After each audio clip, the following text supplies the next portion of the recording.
Ons het 'n radiator cap verloor die laaste kilometer, maar dit lyk nie hy skade gemaak nie, so ons gaan maar net die cap met 'n cable tie bietjie secure. Dan gaan ons vir hom pitch, ons sal maar sien wat ons kan regkry dan. When the field came under starters' orders for the start of the Diamond Route 200, the unfortunate Francois Conradi and Andrew van der Westhuizen were still working on the bat. That meant Rolf du Plessis and Madly Skeepers were elevated to second on the road in the Toyota Hilux, with the pair leading away the production vehicle contingent. Ahead of them lay 2 laps of 80 kilometers with no compulsory stop after the first loop.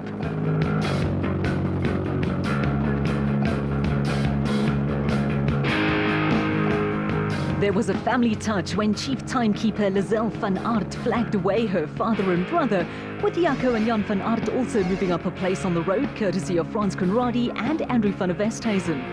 Out on the route, Adrian Woods and Sean van Staden were looking to consolidate on a solid prologue result, with the young crew looking to make it 2 wins in a row in the KEC bat. The Toyota Hilux of Rolf du Plessis and Madly Skeepers was second on the road, with the pair getting off to a solid start. Before the race began, du Plessis made mention of good Donaldson prologue results being followed by disappointing race performances. Off-road racing can be a cruel sport, and reliability bogey was to crop up once again, with du Plessis and Skeepers early casualties.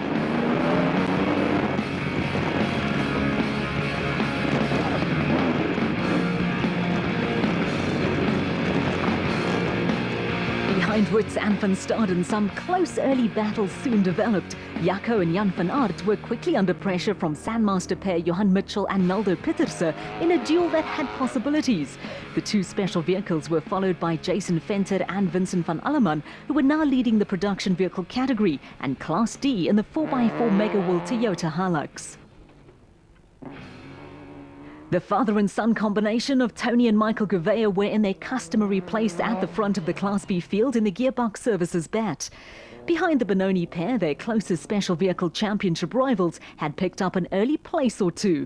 Gil Nel and Johan de Klerk were now 4th in Class P in the portable shade Zarco, but were almost 5 minutes behind the race leaders. Nel and de Klerk are consistency specialists and had a cushion over brothers Derek and Francois de Witt, who were making steady progress in the DWR entry.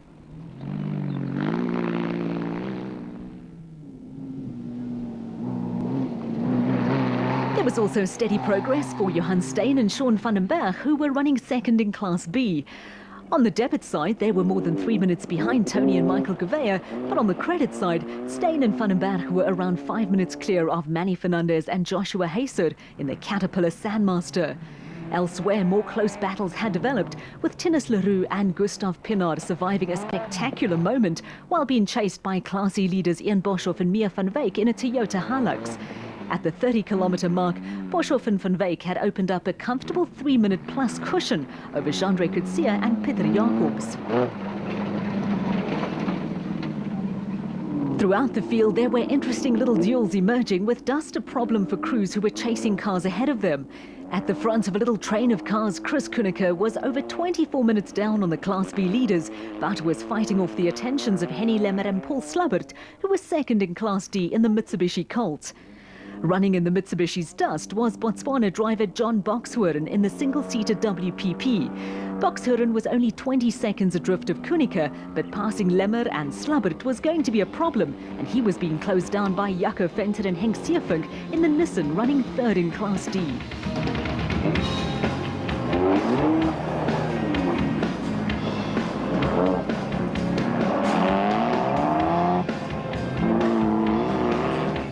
At the 45-kilometer mark, Gert Steyn and Tanya Berger were leading the club class in a long-in-the-tooth Toyota Hilux.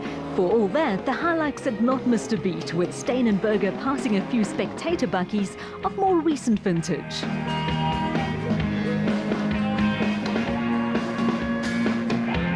Perseverance is a forte where off-road races are concerned, and the Toyota Hilux was running ahead of the single-seater Raceco in the hands of Cobus Fourie. The Raceco was almost half an hour behind the Class B leaders, but Fourie had a little breathing space ahead of Andre van den Berg and William Dunhan, while Tinus Leroux and Gustav Pinard were temporarily out of action while running repairs were carried out.